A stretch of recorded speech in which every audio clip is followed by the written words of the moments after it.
Hello and welcome to Tyson and Teddy Talk the 100. This is a podcast that we're doing for the last season of the 100. I'm Teddy. This I'm is Tyson. Yes. We're big fans of the show. It's easily like my favorite show that is currently running. It's not my favorite show of all time. That is Avatar: The Last Airbender. If you're watching the video version, I have an Aang poster in the background. I don't know what my favorite show of all time is. Yeah, That's tough. Mine is number 1, Avatar: The Last Airbender, and then number 2, one that you're not going to approve of, The Office. I bet Parks Which and I've Rec started for a me rewatch of. is pretty high. Parks and Rec's Yeah. pretty high probably. Yeah, Yeah, I don't know what my favorite is. There's just too many Yeah. to rank for me. It's a lot. Yeah, 100 but, is up there. Yeah, as the ones that are currently still airing, the 100 is my favorite for sure. Yeah. How long have you Yeah. been watching it? Did you watch it since like season 1? Because I I don't even might think- have. I might have watched it maybe. Yeah, I think I did start watching it with season 1, but then I think I fell off. Yeah. And then I came back and like watched it again from season 1, and then like came I back in like think- season 3 or 4. I think I watched all of season 1 on Netflix, and then when season 2 was airing, after that I watched everything that was airing. Yeah. Dude, I remember watching. Oh man, when was it? I mean, this is basically a spoiler cast for the last season, so we could spoil Oh, yeah. the past few seasons. We're talking about the new season, so obviously we're talking about every other season. The episode where fucking Monty has to kill his mom. Do you remember that? Oh, no, Oh not. my god, dude, that No. scene is amazing. But like, I remember I was The watching stuff with that. Monty's great. Yes. Oh my god. Monty's a great character. Yeah. Fucking. I really liked Jasper's arc too, as well. Yeah. Big fan of that shit. But I remember being a fucking freshman at college, and I was in my dorm that was the size of a fucking shoe closet with my like best friend sitting like 4 feet behind me, probably playing some. He was like a trophy hunter, so he played a lot of fucking PS4 games, trying to get the platinums. He probably playing some random PS4 game. And like I told him, I was like, okay, I'm about to be watching the 100. I can't, like, I'm sorry for my reactions. Like, I'm sorry in advance. Like, there's probably going to be like screaming involved. I apologize. And usually there was. Yeah. I would always, and I still do. It's the only show that I'll like turn my lights off like I'm watching a movie, and I'm like, all right, let's do this. No interruptions. I turn everything off. And then like during that scene, I literally was like jumping out of my chair like, oh my god, what the fuck? Did they just do that? He's like, and he turned around and he was like, yeah, man, I guess they did. This show, man, it always like gives me insane reactions. I think the same with me. Like I remember when they kill Finn, I was like, holy crap, Oh this my is God, the show. yeah. This is a show on the CW where you think like all the pretty people are gonna survive, obviously. Which, by 'cause the it's- way, everyone in this show is attractive. Always. Yeah, Still. but that's what I think the problem was. If we're going back even to like season 1, that's what the problem Yeah. was with this show. It was like 100 fairly attractive people get sent down. Well, they were like preteens too. Yeah, Preteen yeah. criminals get sent down to Earth to see if it's livable, and because Yeah. they're expendable. And Yeah. it was 90210, but post-apocalyptic. bitches. Yeah, it was just like it was so hard to pitch this show to people that I knew. It was Yeah. like, oh, you guys, you should watch this. They're like, what's it about? And I tell them, they're like, oh, that sounds like campy. It doesn't sound too serious. And I'm like, oh, but man, season 2 with like the bunker, Yeah. like, Oh yeah, it season gets- 2 it is gets where deep. it kicks up. Yeah. Yeah, it gets so. I it's always just so told good. everybody, I was like, you gotta watch it, but you gotta get through season 1 because it's Yeah. really campy and it's really cheesy. But like, I promise it gets better. It pays off. It pays Yeah. off. And it's not like season 1's bad. It's just really campy. Like even for me, as like it was super campy, especially through the first episode, and then. But the thing that kept me going and gave me hope that it wouldn't be is like the episode ends and they're all like, they go out swimming and then fucking, I think it was That little Jasper. girl. No, it No, was- well, there is that, but somebody That's- gets fucking speared. yeah. Oh yeah, that was Jasper. Yeah, the end of the first episode, somebody just gets speared out of the woods, and I was like, "What the fuck?"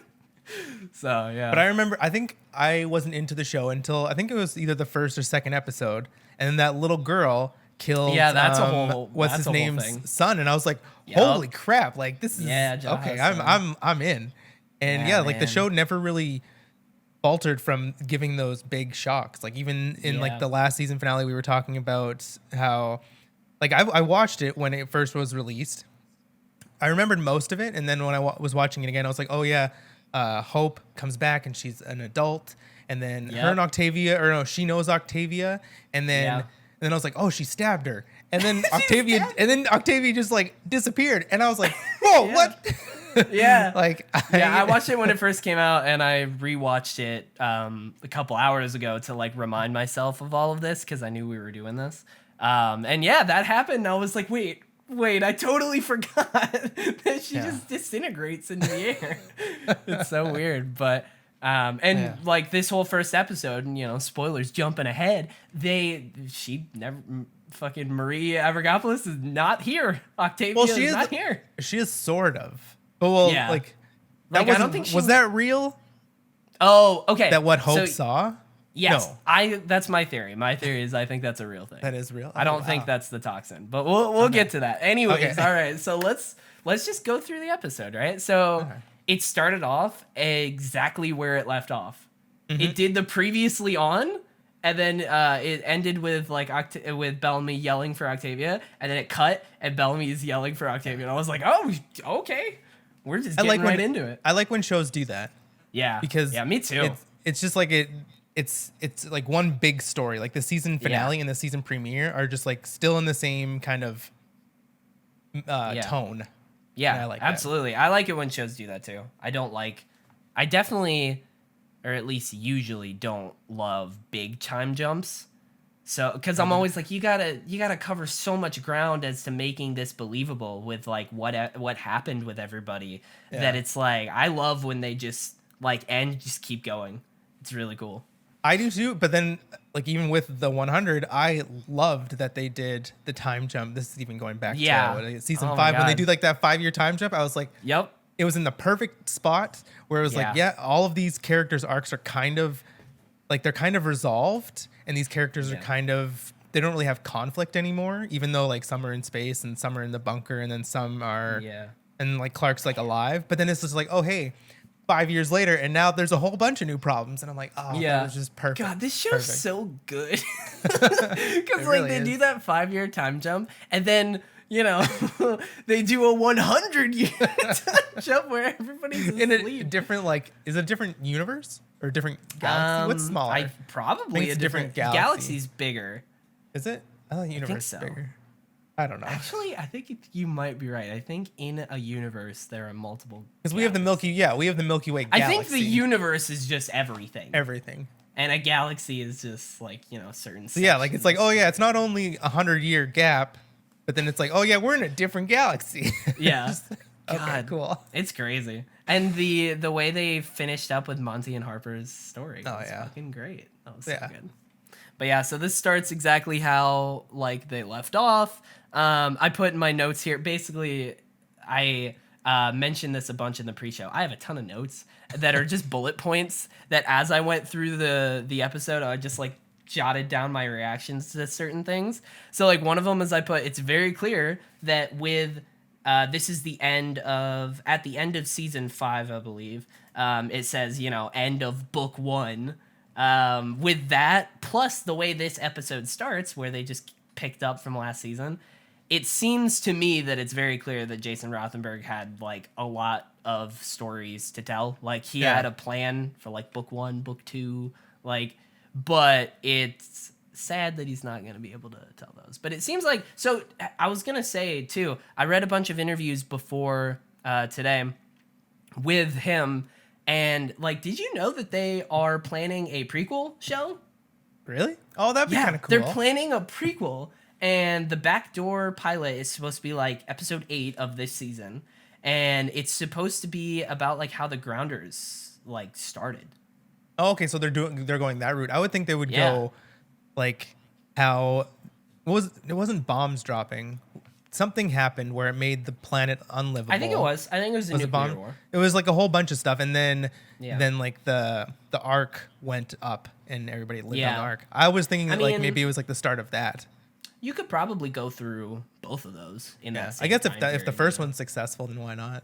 That'd be kind of cool. Man, it is a bummer, but it seems like that's something he wants to do. It seems like Yeah. that's his idea, is like the way to continue this is a prequel. And I was like, oh, okay, all right. So yeah, that's it's a bummer, but also in all the interviews he said that they tried really hard to wrap everything up. Like, this isn't a surprise that this is the last season. This was known that this is also, which is fun good. fact, I guess it's kind of fun. They almost didn't finish filming this season because of COVID-19. Their So they, like, production just got under. ended. Yes, by like basically they got a call from the network that was like, "Hey, like we're gonna shut everything down in like 2 days," and they had like 3 days worth of production work, and they were gonna do it like Monday, Tuesday, Wednesday, and they called everybody in on Saturday, and they did a bunch of work on Saturday and a bunch of work on Monday, I think, and they finished it. That's awesome. It's like, wow, that's amazing. Dedication. Yeah, because he was like, we could have, waited 6 months, but by that point, would the network even want to air it? And like, everybody would look different. So I'm glad they finished it. Oh yeah, definitely. So like, let's see. So yeah, it opens. Basically, they start chasing Hope, fucking 20-something-year-old Hope now. Gabriel and Echo start like going out chasing after Bellamy. And Bellamy just starts getting hit from fucking invisible shit. Gets lifted and pulled away by What's nothing. the daughter from the Invincibles? What's her name? Oh, Violet? I don't know. I think it's Violet. Yeah, maybe. Just Violet out there from the Incredibles just fucking with him. Well, it was just crazy. Like, yeah, I just did not. Well, they didn't show any of that, obviously, in the season finale. So this just comes out of nowhere. There's invisible warriors now, or invisible people. And I'm like, it's very clear that it's not like, I don't know, like pushes of air, or like, it's very clear that somebody is punching them, but you can't see them, It's so we got that. Now we have invisible warriors with ray guns. Yup, that comes up later. Well, later we'll get to it. But yeah, so they start chasing after him. They kind of lose Bellamy, and then it goes to well, I'm not sure if this happened here or not, but Hope digs into her arm, and there's a little capsule that she pulls out, and it has the code that's like the back of Octavia's or the tattoo on Octavia's back, and the like artifact under Gabriel where he's studying under his tent. And then on the other side it says "Trust Bellamy," and it was in her arm. I cringed like when she started pulling it out. I was like, ugh. It was gross. And then we find out this is sort of kind of. I wonder if we should talk like about like that storyline and then like Clark's storyline, because there's stuff that happens, because then like Hope says that she's the one who put it in her arm. Yeah. She said that she assumes that she can't remember, but she's like, I think I put it there. It's probably like her handwriting or something, maybe. Yeah, that makes sense. She doesn't have any of her memory. Yeah. But, Echo even mentions this. She's like, but when you came out, you said Octavia's name, you remembered her then. But then Gabriel explains about how it's very fake sci-fi science. Gabriel explains how like the anomaly was on top of them when she was remembering, and then as it receded, then she stopped remembering. Well, so I thought, like, I wonder, does it take away all of her memory? Or would it take away? I wouldn't think that. Like, I would think the memory while she was in, because it's like when Octavia went in last season, then when she came out, she didn't remember anything that happened in there, but she remembered everything before. Yeah. She thought she was only in there for a couple of seconds. Yeah. And then they found the back tattoo later, and he's like, "You sure about that? You sure you're only in there for a couple seconds?" Man. Yeah, it's crazy. And, one of the things I read from the interviews that I found today is that this season is supposed to be focused on the anomaly and, like, on what happened when she went in. So, yeah, I'm excited to see, because this definitely hinted at that. There's a moment later, too, where the anomaly got, like, even more important. Yeah. But, yeah. So then it cuts over to Clark's whole deal, and they're in, like, this Midwest house. like this Alabama farmhouse, and it's like gorgeous. It's a gorgeous like scenery. Like the lawn is nicely cut. Everything's just like pristine. I was like, oh, this is a little weird. When like even the palace is a little post-apocalyptic-y, and then there's this house where it's like straight out of the 21st century. Yeah, and she said that Russell built it for what's Russell's wife's name? The one who took over Abby. It starts with an S. Simone? Yeah, Simone. Yeah. I wanted to be like Summer, and I'm like, that's not it. Yeah. He said that he built it for Simone because she liked that kind of stuff. That aesthetic, yeah. Okay. And then there was a dog. Oh my god! I don't have the dog's name. I need to find the dog's name because that's important. Like, where was the dog this whole time? Yeah, that's what I was thinking. I was like, where was this dog before? Why? How is he still around? That dog's probably like. And they have like a full on out eating squirrels.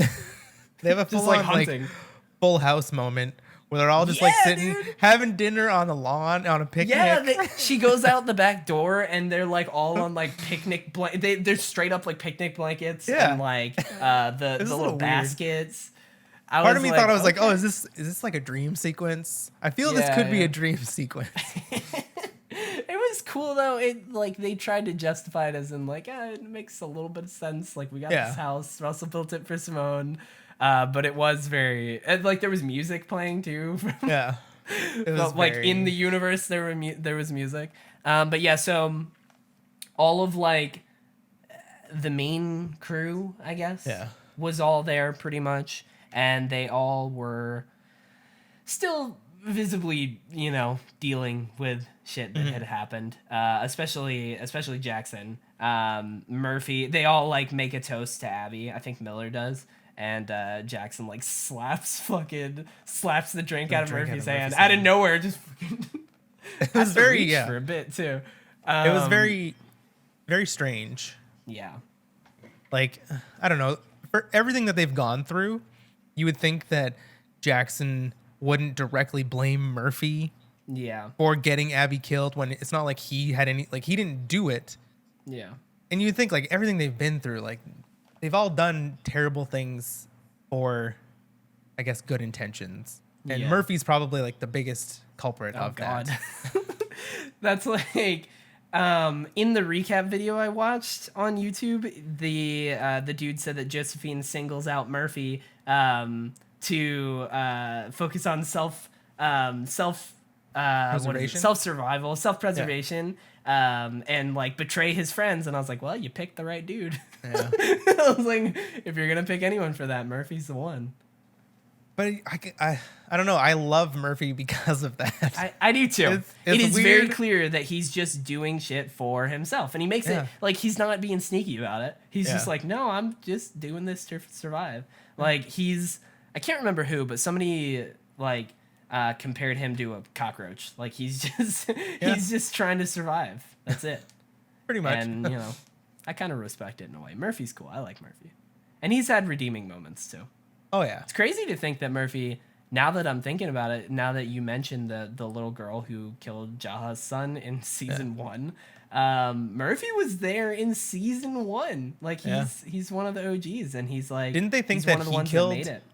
I think so, yeah. They thought that Murphy killed him. That's why, like, he was. Yeah, I think they blamed it on him. Yeah. Yeah. I mean, he was a dick. He still is. Oh, yeah. But he's gotten to be much less of an actual dick, and he's just like selfish now.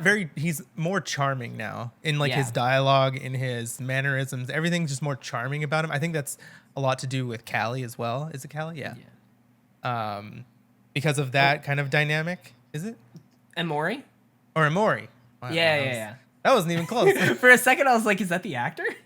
Maybe? I don't know. Amori, yeah.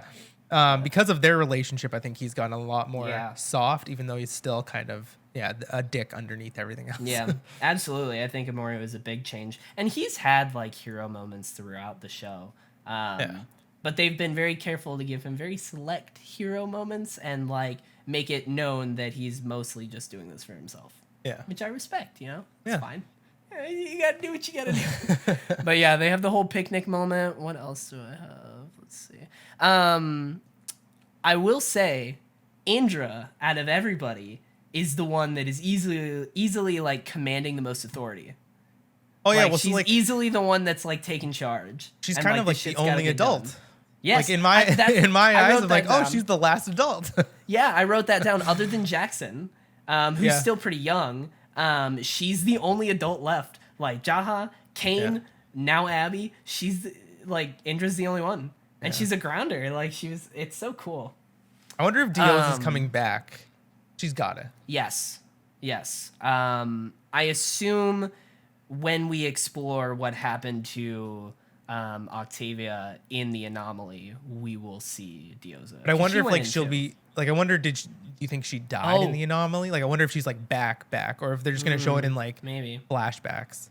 I will say though, one thing that happens later, I'm skipping forward a little bit, but when Gabriel and Hope and Echo go into the anomaly, he stops them and is like, hold hands, we got to go in at the same time, because if we don't, we could get separated by months when it comes to time. Dioza went in like before, a good bit before Octavia. Oh, that's right. And now I'm like, oh shit, did they even like meet up? I'm sure they did, but probably not right away. They probably started at different points. I think they must have met up because Yeah. It because seems of like what, Octavia and Hope have a relationship, and because a like friendship. didn't she know like Octavia knew that was Hope, Yes, so did. she must have seen her sort of grow up. Yeah, which goes to my only thing is like, how is Octavia not visibly older? You know, it seems like Octavia spent 20 years in there. Yeah. You know, but I Oh, don't know. wacky sci-fi science. Yeah, who knows? We'll get it explained eventually. But yeah, I in my notes I wrote Indra is commanding a room. She's the only one with the real grasp on the situation. So like when they're walking back to Sanctum, she like gives everybody an update, and she goes through like the children of Gabriel are here, the followers of the Primes are here. And I wrote this down. There are 4 different factions, pretty much, that you see. It's very video gamey, and I love it. Yeah. It's like the children of Gabriel are there. They want the Primes dead. The followers of the Primes. I guess that's the closest thing you'd call them. They're there.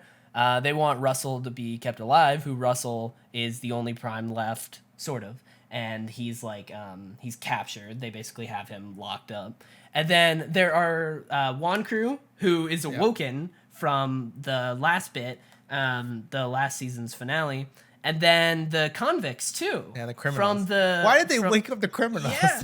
Well, Why? it's because during the finale it was Shade Haida went and woke up Wankru, and I guess he woke up the criminals too. He didn't know. Oh, when he was know like what I mean? uploaded when he into was the... in charge of it was when he was in charge of Maddie. He made a deal with Russell for like her, better revenge, and then he went and woke everything up. And I was like, okay, so that's why. But yeah, the convicts are alive and just hanging out. Yeah, just fucking hanging out. They seem pretty chill. They seem like the chillest group out of all of them, to be honest. Yeah, I think the children of Gabriel are probably like the biggest instigators of anything. Yep. I will say it was a really cool kind of premise for the episode. The episode was very much about like they are trying to keep the peace, and this city is like a fucking powder keg. Yeah. And it really is. It was at any moment like there's a fucking war about to start. 100%. But it's just so like this is obviously logic versus TV logic is like, okay. Yeah. So you've got the children of Gabriel and like you have a whole planet and you have a spaceship. It's like you really could just like uproot the people who don't get along, take them to another side of the planet, and survive. I think there's some sort of reason for that. I can't remember. There must be. I think there's it's some because TV logic reason. Yeah, I think it's because Sanctum's protected by the force fields, and that's well, they have that shield. They have the shield there, and I think the shield there was originally to keep the children of Gabriel out. But also, I don't know. I feel like the planet in and of itself, which I don't remember the name of right now, I think it starts with an E. But it's like I don't think it's very friendly overall. Like stable, yeah. Yeah, as in like there's probably some crazy ass animals out there that want to murder everything. I will say when it comes to, I don't know how often the eclipse happens, but it seems like it was pretty often. Like they in Sanctum have that ready. They have it ready for like they have a bunker where people go, and they have like shit to tie themselves up to the walls so they don't lose it. But does that antitoxin, does that work on the eclipse? I would assume so. But I don't remember them using that very much in the last season. No. But like you'd think that like one crew could put together like manufacture it. Yeah, something like that. Yeah. I don't know. Yeah, that's just real logic. They are possibly in the process of like working that out, but you know, it hasn't been that long, so I feel like everybody's just congregating. And also, like, even if the Children of Gabriel and the Followers of the Prime and whatnot wanted to go somewhere else, they probably there's safety in numbers still. You know, like there's farms there. Like going out on your own is a lot right away, and especially for those two because they have things of interest that they want there. Like Children of Gabriel want to kill Russell, and the others want to protect Russell. Whereas the convicts, they could just fuck right off. They can go wherever they want. Yeah, that's what I'm saying. Put the convicts on the other side of the planet and let them fight it out. And I think, that's what they were doing. They were building a compound for the convicts. They mentioned that they're building a compound, and it's going to take 2 years if everything goes smoothly. And then Raven looks around. She's like, 3 years. That was a good moment. I like that. I will say, so let me look at my notes here. 4 different factions. I was going to ask you about this line from Russell when Jordan goes in to see Russell, right? Mm-hmm. So basically, the followers of the Prime want to know that Russell's actually being taken care of. And Jordan goes in to see because they all trust Jordan, which that's a whole thing. Jordan being very religious. I don't know how I feel about Jordan. Yeah, I don't know either. I liked him at the start, but then me too. Like he said a line at the end of season 6 to Bellamy, something about like these people here, like they lived here and like they had peace. Yeah, and like we like destroyed that. He was very clearly like, and I'm like, that's siding not, with them. And I'm like, that's not peace. Like they were killing people to have like a group of people live forever. It's like that's not. I feel like they kind of rushed that with Jordan. I wish they could explain how he turned like that so easily. But I feel like did get treated. He got like, what is it? What is it? Adjusted or something. Yeah. Yeah. So he's been like drinking blood and whatnot. Yeah. Good old drinking blood and whatnot. But so when Jordan, this is actually a good way to bring this up. When Jordan goes in to see Russell and to tell everybody that he's being taken care of, they talk about a bunch of stuff. At one point, Russell says this. Jordan goes through a whole thing about how he knows how it is to lose a family. And then Russell's like, did you kill your family? He's like, no. He's like, I didn't think so. Did Russell kill? Who did Russell kill of his family? Russell did his best to save them. No, Russell, the first Russell. Oh, remember he went mad. Man, bro, it was fucking like you brought him back hundreds of years ago. It was fine, and you didn't kill him of your own volition. Like you were under the influence of the eclipse. Yeah. So, but what? Yeah. Okay, that makes sense. I kind of forgot. I was like, did he kill any of his family? Killed everybody. Yeah, I remember that scene where he just fucking axes the star in the face. It's brutal. But yeah, so Russell destroyed the last chip that Jordan gave him, by the way. Yeah. Which I think it's the last. The last that we know of, I think. Well, except the one that's in Russell. Yes, that's true. And not 100%. I kind of need a refresher on what happened with Emori and Murphy. Because I think... Because they're obviously not primes. But, like... they were acting like they still were. I need to remember that scene in last season. Like, they didn't go through I might have seen it because I watched the last two. Yeah, so like they were going for the ceremony. Yeah. And then something... Because everybody thinks that they're primes. Something happened and like they were already dressed up as Daniel and... forget the girl's name. Haley. Maybe that's where you got it. Yeah. They were dressed up like them, but then they changed their minds and said they're going to stay. And then like Clark says something to Murphy and she's like, Murphy, and then he realizes that Josephine always called me John or something like that. Yeah. And so then I don't know the time like difference, but I think like they just went somewhere else. And so all of the followers still think that they went under the procedure.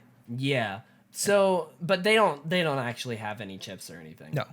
Yeah. No. At one point, Raven like is trying to get them to still pretend that they're like that they are primes, and they were like, she said like, that's a choice you guys made. You are like, it is what it is. And I was like, are they though? Are they really? Not really. Well, they were going to. Yeah, they were going to. They were going to. But yeah, so when Jordan is visiting with Russell, the main thing that like I feel like is a big hint to the rest of the season is Russell kind of goes through the whole thing. He's like, oh, so you were adjusted, and so now you believe in the divinity of the primes or whatever. And he even said it like in a sarcastic way, like, I'm obviously not a god. Why would you believe this? And he was like, no, not exactly, because that's immediately what I thought with how Jordan's acting was that he believed in that now. He's like, no, I know. I know you're just a man. And he's like, did you see something? He was like, yeah. So basically when he got adjusted, he saw something, and then he started pointing to the swirl in like the ceiling that's letting in like a shadow that shows the swirl. And Russell said that he made the whole city in that image, right? Which is, it's how the outside of Sanctum looks in this swirl, which we haven't really had explained until now. And he basically was like, yeah, no, I saw that too. So, and then the camera like shows this was dope camera work that I thought was awesome. The camera like zooms out of the shadow of the swirl, and it like morphs into the anomaly of like looking at it from like a globe perspective. And it looks exactly, and I was like, oh shit. Well, isn't that the same sort of like design pattern as that orb thing that like they all touched? Kind of, yeah. Yeah, like I think it's. Yeah. I think, is that the anomaly, or is the green warp thing? I mean, the green when me and I think the people in the show, when they're referring to the anomaly, they're talking about the green, like the wormhole, pretty much. But yeah, it's the same shape. So like, there is very clearly a big backstory with that. There's something, like that works. It's crazy. I have a lot of questions when it comes to that. But let's see. What else do we have in notes? I thought it was really cool in the scene where Gabriel and Echo and Hope are talking. He goes, this is when he explains the memory thing, where how like she remembered when the anomaly was kind of on top of them, and then when it receded, she forgot. He was like, none of this makes any sense, but like, God, it's incredible. He was like so excited. Gabriel's all for it. He's just like loving all of this, because I think he's spent how many years studying all this, and now he finally gets to see like what's it all mean. Yeah, he's all about it. He's having fun. I thought that was cool. And then they run off, and I'm pretty sure it comes back. We kind of discussed that scene already. Yeah. And then this is what I was mentioning in the pre-show about how CW only fucking casts attractive people. Like, it's so ridiculous. It's so ridiculous. It's still a case too. Like the girl, I put this down in my notes. The girl who like spilled a drink in front of, or like on the bar in front of Murphy. I was like, why?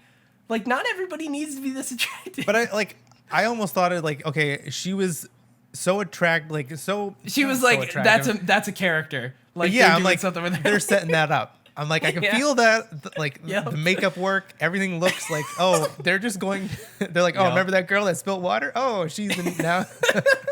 That's how it always happens. It's always like something like that. So yeah, I vividly, like, when she spilt that, I was like, oh, I'm like, she must be, we'll see her later. Yeah, took like extra note. And they really, like, lingered on her for, like, a while. And so maybe that's just... I guess we'll find out. Maybe that's nothing, but it could be something. But I did like how it very much showed that people were still treating Emori and John like gods, like primes. And John is very much not about it. Emori is kind of ready to play that role, because it seems clear, like it seems clear to her that she's going to have to keep the peace. She was like reading Kaylee's journal, trying to get knowledge out of it, and that comes up later. Let's see. I put the character development of the fucking Grounders leading the charge on keeping peace Like, think about that. That's a note I put down when they were trying to move Russell from the outside jail where people were like trying to get him out pretty much to the palace to keep him safer. It was like fucking Wand Crew coming in and taking charge, and Indra, and I was like, and they're doing their best to keep peace very clearly. Like, they're trying not to start a fight. And I was like, that character development is insane from like the Grounders who are all about war. But I also think that like they've seen just like so much war. Like part of me is like, you know what? They're probably just tired. They're tired of always, done with it. And so they're just trying to like, they're just trying to keep the peace. They're trying to make this as easy as possible as weird conditions as this is. I thought it was so cool though. Like I love it. And Indra too. Like how far Indra's come, man. I used to hate Indra. Like she was really annoying back in the day. At one point in like one season, and then she got a lot better. Yeah, I'm trying to. I don't really remember too much of her aside from her training Octavia. Yeah, dude. And so like the stuff from before that, and I know that there was stuff before that. I think that's probably the stuff that like you didn't like, but I don't remember that. I don't really remember her in those times. I just remember her like training Octavia. The character development in the show is fucking incredible. Like Octavia, really she's gone through so much shit, and it all makes sense. Like you can all kind of see it. Oh yeah. And the just random nostalgia, but not nostalgia because I hated him. Do you remember Pike? Yeah. God, he was the worst.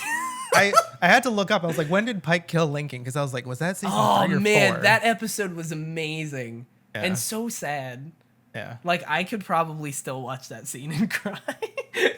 That was a pretty. I think that was a good fucking scene. I think the only death that really got me probably was Jasper's. Lincoln really got me. Jasper's was rough, but Jasper's was rough, but like you knew it was coming. You know, you knew it was coming, but like there was like a whole season where he was just like in the biggest state of depression, and he was he was just and he just like gave up. He gave up for a whole season, pretty much. So and you think is he gonna like keep? Is he gonna fight? No, he never did. It was sad. That was the worst one. Dude, my favorite. This is just a little bit more nostalgia for fans of the 100. This gives you guys backgrounds on what we like about the show.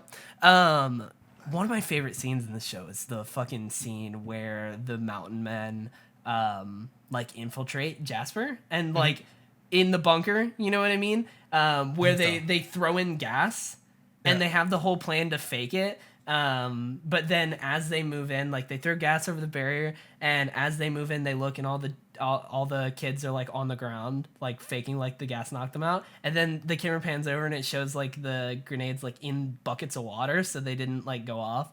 Yeah. And then Jasper jumps up and like grabs an axe and it's like and, like it's leading a fight. That shit was awesome. Yeah, he was the most like unlikely to be that archetype of a character, and I think that's why like he was so loved throughout the whole like his whole run. Yeah, Jasper's death got me. Lincoln's death got me for sure. Can't really think of any more off the top of my head, but man, I'm just throwing that out there. I fucking hated Pike. I hated Pike so much. He was the worst. He was really threatening. Like, you knew he was going to do shit. Well, he was, like, one-dimensional, too. He was, like, very like, one-dimensional. One-track mind, very, like... Yes. Wasn't very really... kind of just racist. Yeah. In hindsight.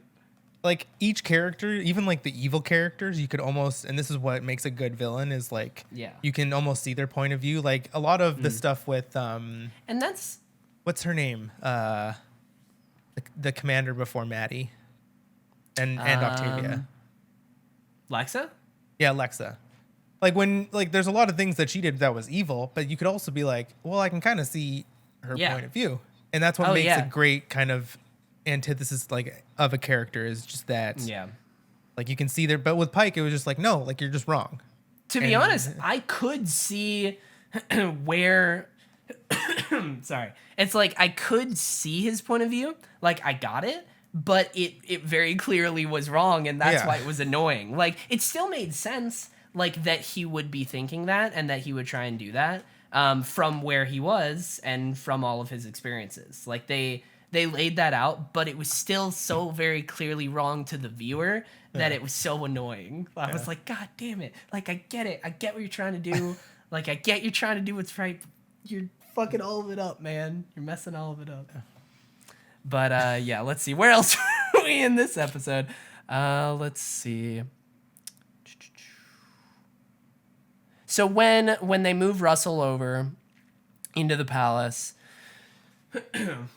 Russell talks with Clark for a bit. I think, yeah. So at one point, I think this was Indra. I have this quote in my notes. I think this was Indra. Correct me if I was wrong. Somebody says, "Why are you protecting the man who killed your mother?" No, it wasn't Indra. It was. Was that the child of Gabriel dude, or was that some? Oh no, that was Miller. Yeah, it was Miller. It was Miller. Yeah. It was one of like Clark's people. I remember. It was somebody. I can't remember, but I remember that quote. And the I wrote, Clark is doing better. Like, she's trying to do better. Yeah. We see. For now, she's trying really hard to do better. Yeah. I wrote down, this is very clearly a metaphor to like organized religion. When when Gaia says sometimes belief is stronger than the truth. When Maddie's like, why are they still teaching this when they know it's wrong? Yeah, like we've shown you that it's false, but you still believe it. Yeah, I was like, I wonder if Jason Rothenberg is a taking a little jab. Yeah, who knows? That's just my opinion as to what that was. What he might have been referring to. Yeah. You never know. Let's see. I did really like, I don't know if I'm skipping over anything, let me know if I am, but I really liked the scene with Clark and Gaia talking about how Clark was saying thank you because of how hard it must have been for her to get rid of give up of, Yeah. And then she says something about, I'll do this with Maddie. And she's like, I'm really glad that Maddie has you in her life. And it was really sweet. Even like Gaia's like arc, her character development is great because like she was very like a devout like believer of the flame and the commanders and all of this stuff, and then over time, especially with like the flame going crazy and like bringing back like Shade Haida and all of that stuff, she's kind of seen that it's not what she believed in when she like first believed in it. Yeah, absolutely. I thought it was interesting too at a moment.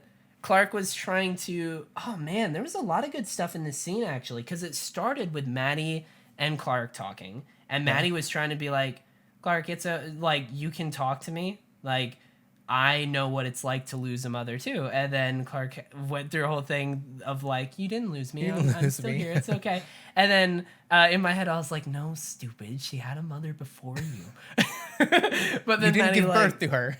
Yeah. And then Maddie was like, she basically said that like her mom died in her arms and like she knows how it feels, kind of thing.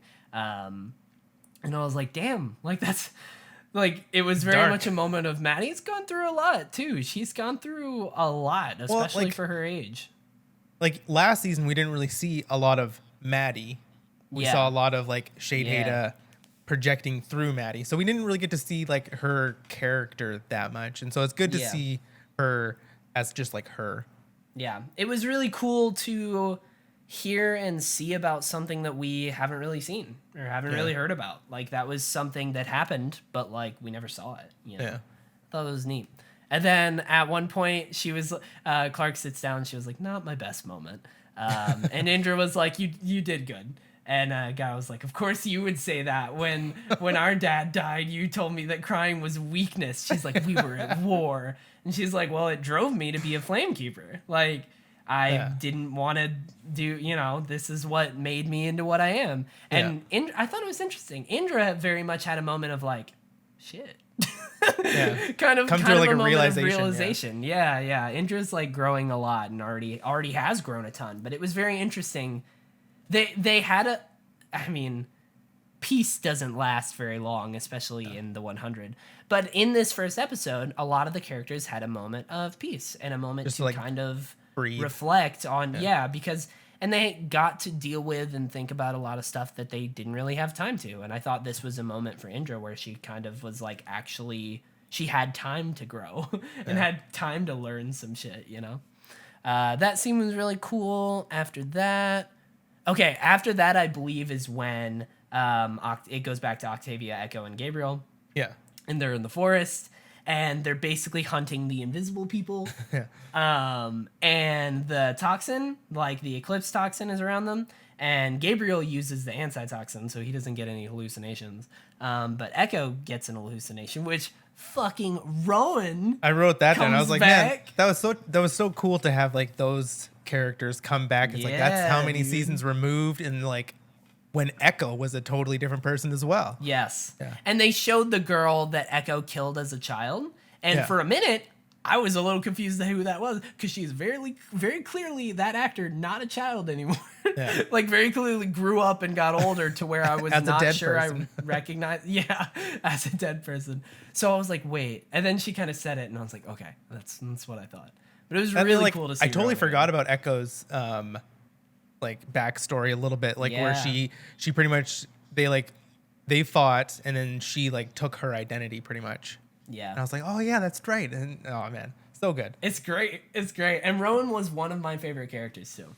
Yeah. Just in general. So it was really cool to see them back. And then they kind of play it off like Hope is having a hallucination too with Octavia. Yeah. But the way it's shown, I don't think it is a hallucination. It was treated like visually. It was treated a little bit differently. Yeah. And so, I don't know. It was very, very weird. It could easily still be the toxin, or because it was like memories, but I don't know. But yeah, it seemed like Octavia was telling Hope a very direct message. She was I wish I had written down what she said, but she said like she said get out, like go. She said like stay here. She said mommy and Auntie O will be right back or something like that. That's awesome. I didn't catch that. I didn't really hear if it is a memory, that could mean why Octavia didn't age. Like she got pulled out of the anomaly, and then Hope is left in the anomaly, and that's why Hope's older. Yeah, that could be it. Interesting, man. Yeah. I'm excited to see more about that. And then so Echo struggles with this. This is probably one of the biggest like quote unquote reveals, or I think it was this and Russell and Jordan talking about the shapes that they saw. I think these two are the biggest hints for the rest of the season. Echo struggles with it because she's seeing hallucinations, but then she shoots the invisible soldiers, and then they are visible, and they're fucking like they have like Destiny helmets, dude. They're like it's like cyberpunk. Because I put notes where on the visor it says like Bellamy Blake too. Captured. And it said status captured. Echo to be captured, Gabriel to be captured, and then it said Hope to like kill on sight. Oh, really? Like, I actually missed that one. I didn't see anything. Yeah, so when it identified Hope, it said kill on sight. Oh, shit.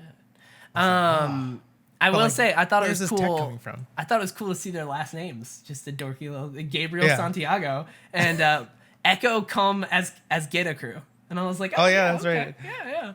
I was like, that makes sense. Cool. And then I literally wrote in all caps, Mass Effect Destiny looking helmets on the Invis dudes. Yeah. Like super cyberpunk. But it's just like, it asks, or it asks so many questions. Yeah. I'm like, but they're not, like, does this anomaly, what does this anomaly do? It goes to another civilization.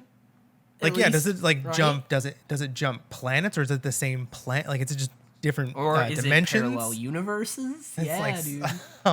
It's crazy. And then they finally like all go in, and I was like, oh, hopefully they cliffhanger with like them seeing something, and they don't show it ever again. They just cut from them going in. But the dude who was looking at them, that you see the UI through his visor, he's still alive. For a second, and he goes to shoot with like straight up from his wrist. Like I swear, maybe I need to slow-mo that, but I swear there was no gun. He goes to like shoot with the fucking wrist, like laser rockets, laser like ray guns. Boba Fett out of here. But yeah, he goes to do that, and they shoot him. Let's see. And then I wrote even seconds apart, we could be separated by months. I thought that was a big thing, which we discussed earlier about how Octavia and Diozan, when they went in, there's no way they came out at the same time. But Diozan didn't come Thinking out. back on it. Yeah, or there's no way they entered the other side of the anomaly at the same time. You know, At the same time. Yeah, or place. Who knows how it works? Well, hopefully we'll see. find out. Yeah, it seems like we will. Oh man, I wrote this down. It cuts back to Clark, and she's talking with Indra and Miller and like a bunch of one crew around. And Indra's like, the man should die, Clark. And she basically said that she's not going to raise a child who, in a world that takes an eye for an eye, you know? Yeah. Yeah. And Miller, I can't remember what he says. I think, oh no, he just starts to question it. He's like, but Clark. And then she turns and like gives him this look. And he just immediately is like, okay. Well, Like you just don't question. Yeah, Clark. dude. She turned and gave him a look, and he was immediately like, all right. Like he straightened up and was like, okay, whatever you need, whatever you want. Like even now, she's still Juan Haida. You know what I mean? Like she's still the fucking commander of death. And you see that later. So she goes in. Am I skipping anything here? I don't think so. think If it's pretty anything, like soon. there was, like I remember a lot of the beginning and the end. There were like a couple Yeah. parts in the middle, but like I think we've covered most of the middle. Yeah. It's just like tertiary stuff. Yeah. I believe she goes in. Next time I'll keep, I won't just have my reactionary blurts notes. I'll also try and keep a tab of like this scene, so I can go through it a little bit more clearly.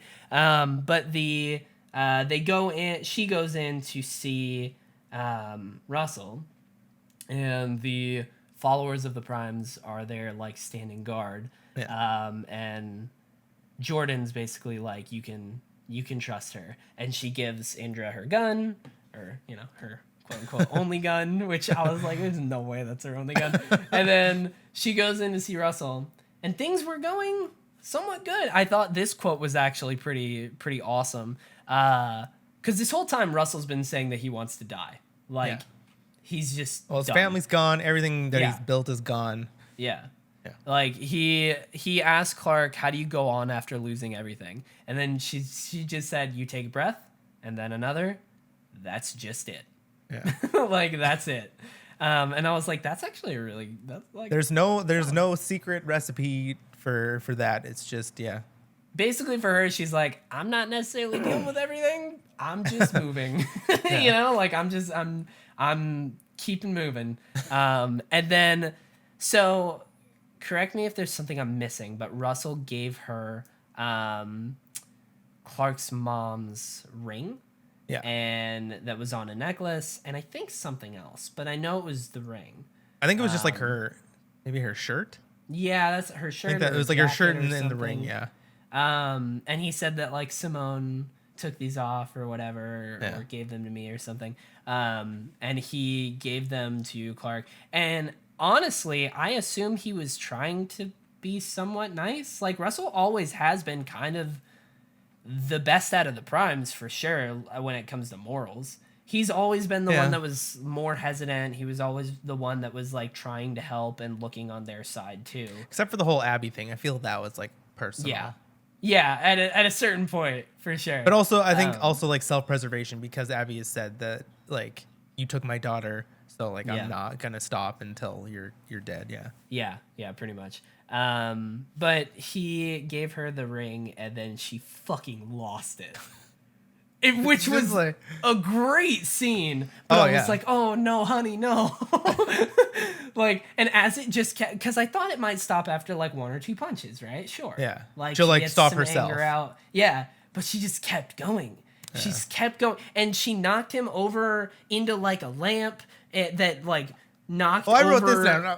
I was like, why did the floor spread the fire that fast? Yeah. It just was like. like- It was like the curtains. I think she knocked Yeah. it into the curtains, Something. and then the fire just fucking like took over the palace. Yeah.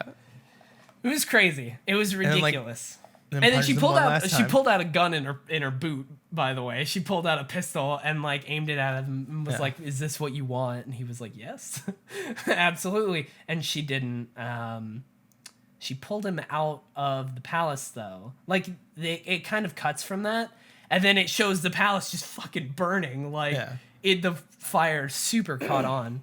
And then she pulls him out and she makes this whole speech to everybody about before that, like, yeah. Before all of that, well, because she knocks him out with the gun. Yeah. And then we see the first Russell, like the one that killed his family. Yeah.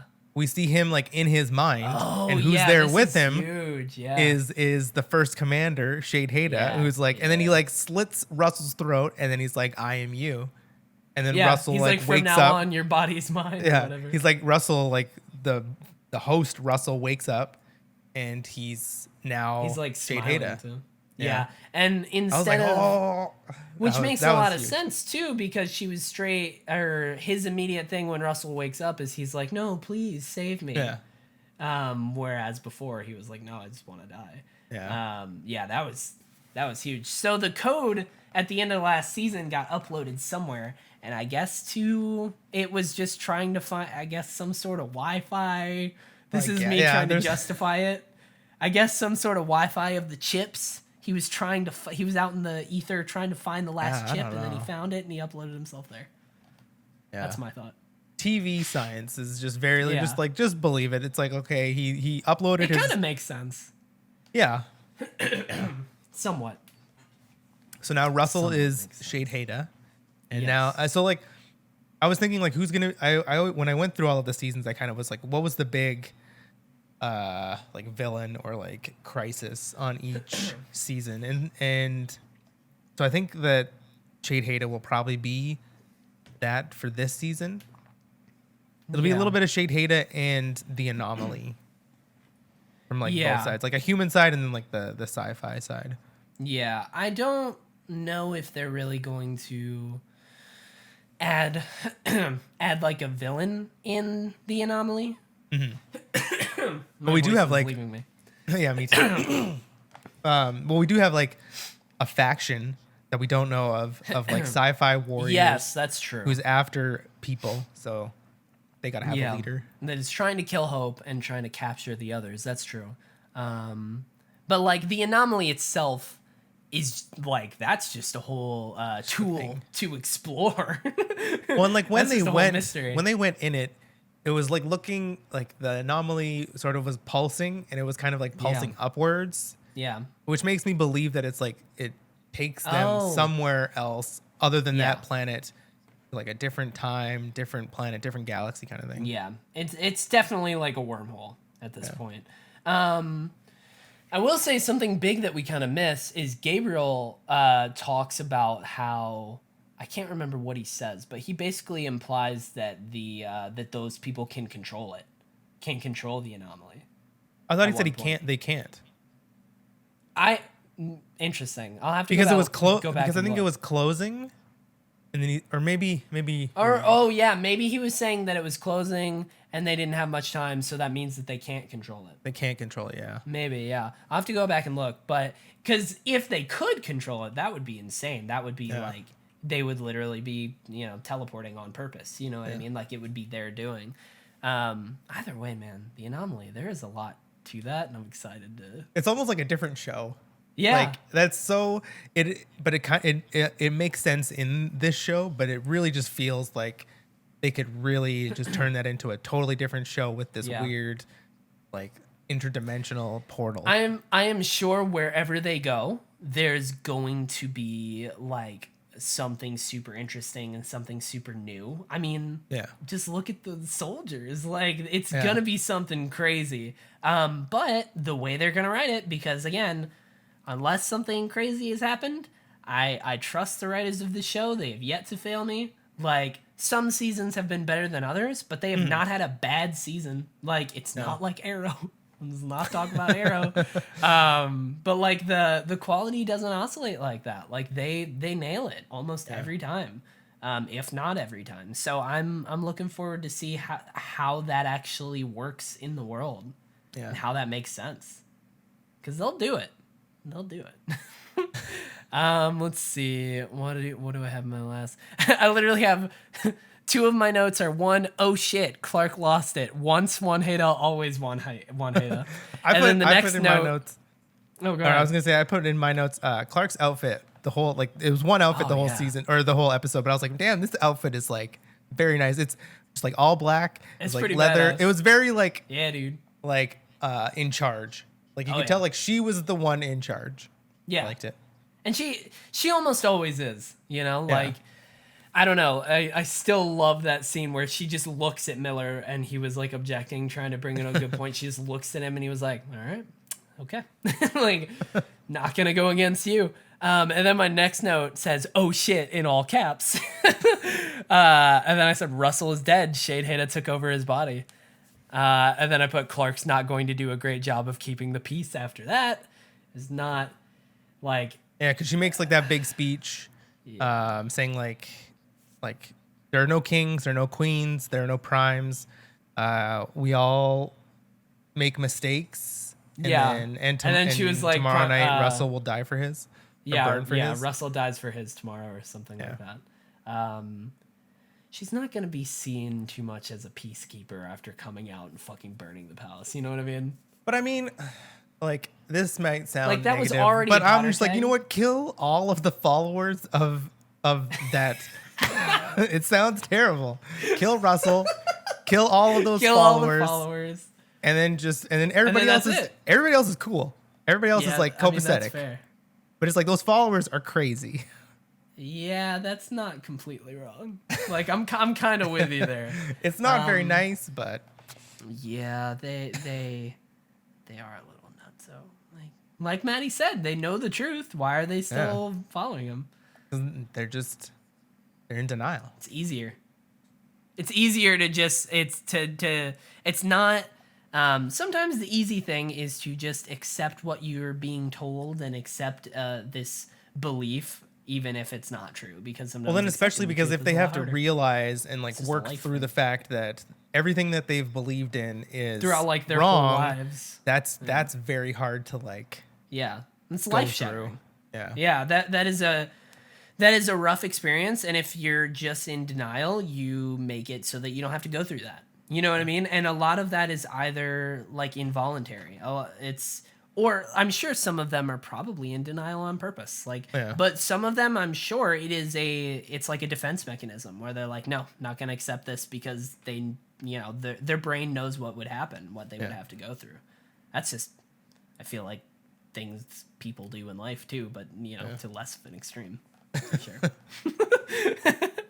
And then my last note is, goddamn, that fucking metal song playing as the palace burned. Yeah. Like legit. It was very out of character for the show, but I was like, it still fits. It I fit was like, in the moment. it was for like sure. it's like a 21st century song, and it's like very like hard rock. I'm like, oh Yeah, it was just It's a weird straight, like, choice, fucking but I liked metal. Yeah. It worked as the palace just went up in flames. It worked. So that's the episode. Is there anything we missed? And what are your impressions? What are you excited about seeing in the future? I don't know if we missed anything. I'm excited for obviously the anomaly. I think I'm excited more for the anomaly stuff than for the stuff with like Russell and Shade Hater. Just because me it's like too. it's kind of like a story that we've seen before. Even though like it's cool that Shade Hater is like in technology, but that's the same kind of. I remember like Allie, like she was that kind of thing. It's like we've seen sort of that kind of stuff before. So I'm definitely more interested in the stuff that we don't know. We're just kind of like. And to be honest, Shade Hater does not, like we were talking about earlier, of a good villain. Doesn't have very many layers. He's just evil. Like he's just the dark commander. He's evil. Like we don't know anything more than that. It's like okay. Do you think there will be any big deaths? Because this is one thing I've loved about the 100 is that, like, when they killed off Finn, I was like, oh, they're not afraid to kill off main characters. Yeah. And I'm like, I like that in a network show because network show never do that. Yeah. They always like keep it safe. They always get out of whatever kind of problem they're in. And so I was like, nobody. It's kind of like The Walking Dead, but to a less extent. Yeah. But like nobody really is ever safe. So I wonder if there's going to be a big like main cast death this season. I would think so. I wonder, like, because it's the last season, I wonder if they're going to be a little bit different about that and just kind of give all the main characters like their due. You know what I mean? But I kind of want. there's some that could die and it'd be okay. I would like you know what I mean? Like Octavia- Miller could die. Yeah. I'm alright. I would like Octavia to die for Bellamy. That's fair. Because like their relationship as well has gone through so many different things, and like they've been at war with each other, Yes. and now they're patching things up and they're like back together. But I kind of want her to like fall on the sword for him in some way. I think, and like could that totally would cap see off that. her story very nicely too. Yeah. But if they all absolutely. survive, I would probably still be happy. Yeah, for sure. Especially like because it's the last season, you know? Yeah. Like I would totally be fine with them all getting their moments and then that'd be it, you know. But I'm really excited to see the anomaly stuff too. I was excited about it just in reading interviews and talking about like what he wants to do with this season when it comes to the anomaly.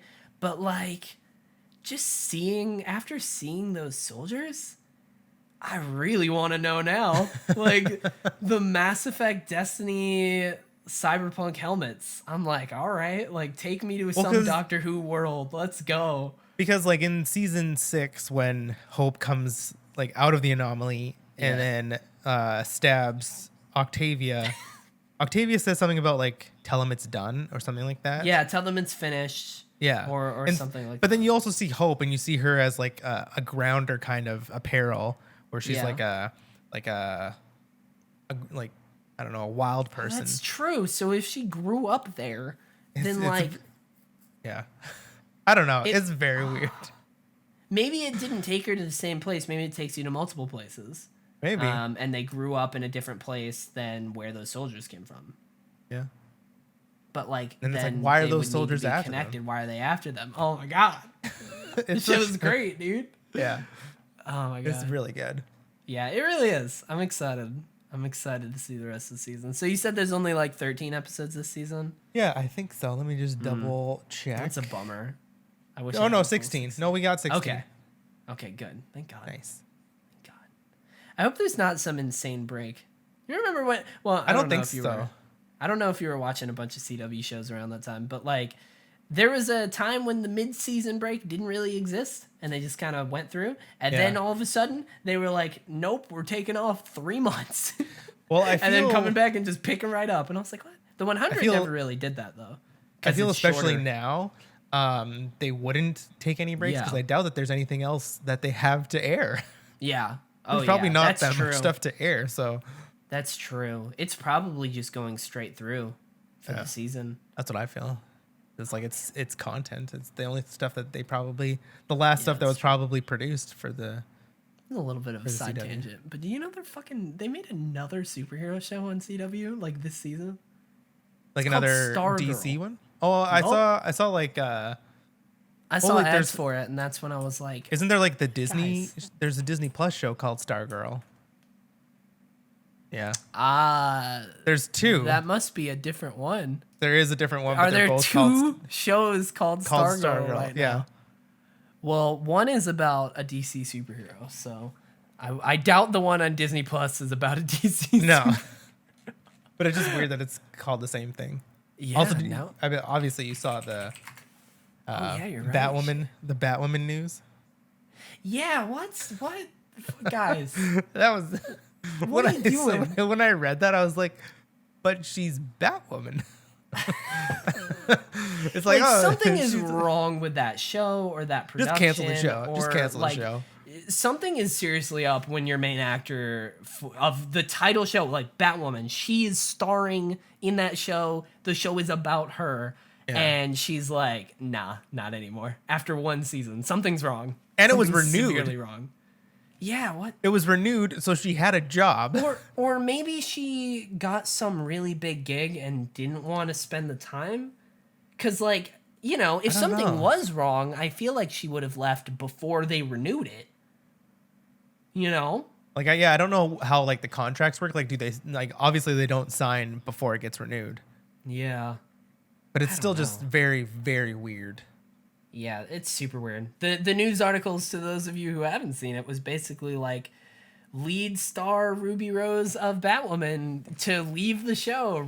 They're gonna recast for season 2, and I was like, how Recast do the you lead character. Yeah, that doesn't. It's like it Doctor sort Who of is works. the only show that you can do that in. It works when it's what's his name? Roddy? Roddy? Yeah.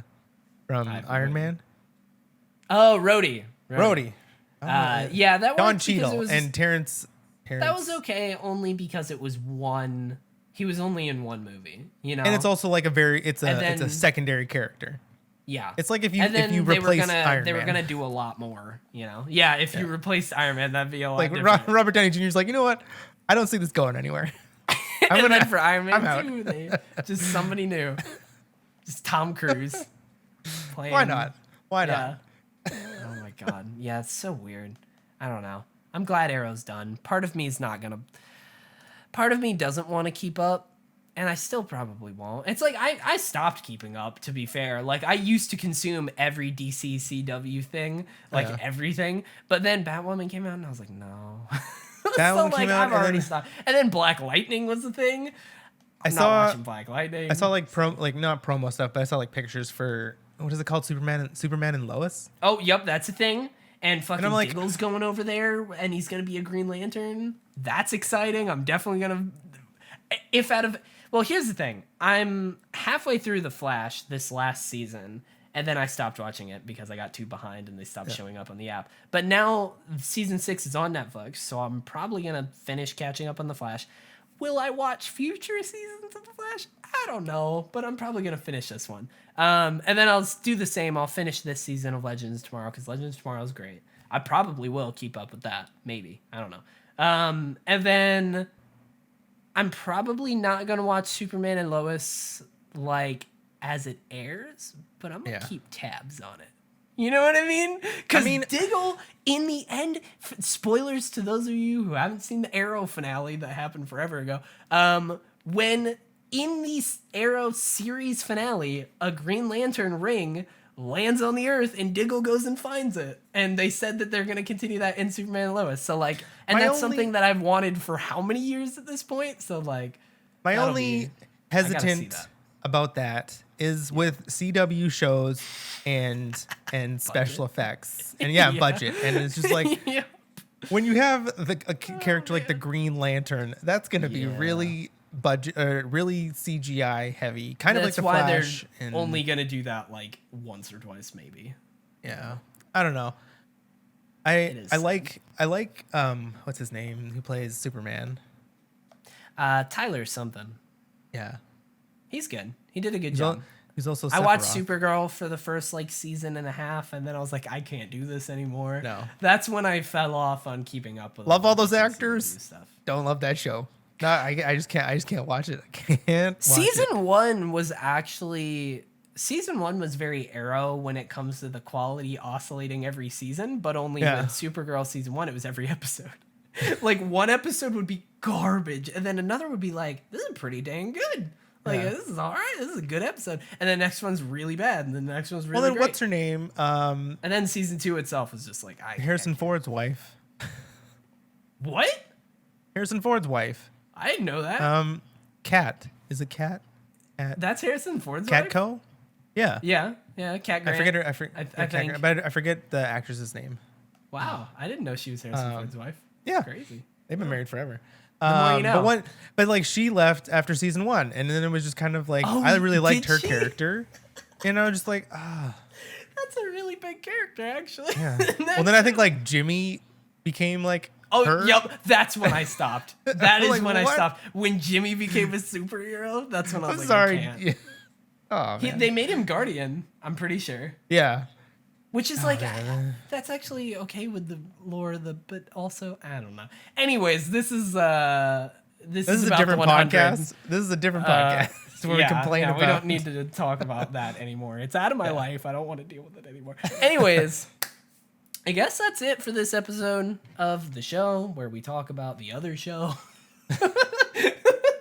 My name's TeddyChinaris. You can find me on Twitter with that name. The last name spelled Chinaris. And also on Twitch. I live stream regularly. And YouTube, Instagram, all that stuff. But yeah, we're going to be doing this weekly, and we're going to try and get it up pretty soon after the show. There's going to be a video version. We haven't discussed where. I think we'll just make a new YouTube. We could? Yeah, we could. Yeah. Okay. Just make a new Gmail and make a new YouTube. Okay. But yeah, there's going to be a video version as well if you guys want to see what we look like, where we are. We're just chilling. You can go there. We'll tell you next time. It's fine. Just look up Tyson and Teddy. We'll tweet about it.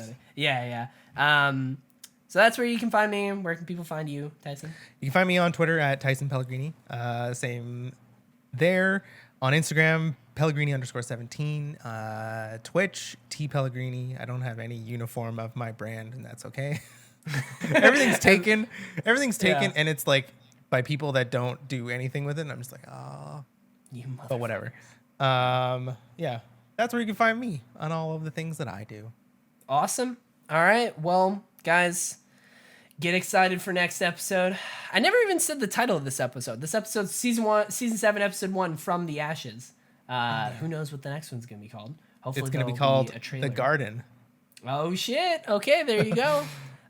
Usually they put a trailer up either the night of the episode or like the day after. They put up a trailer for the next episode on their YouTube. So hopefully that'll be up soon. Tune in next week for how we feel about that. And we'll see you guys then. Bye. Peace.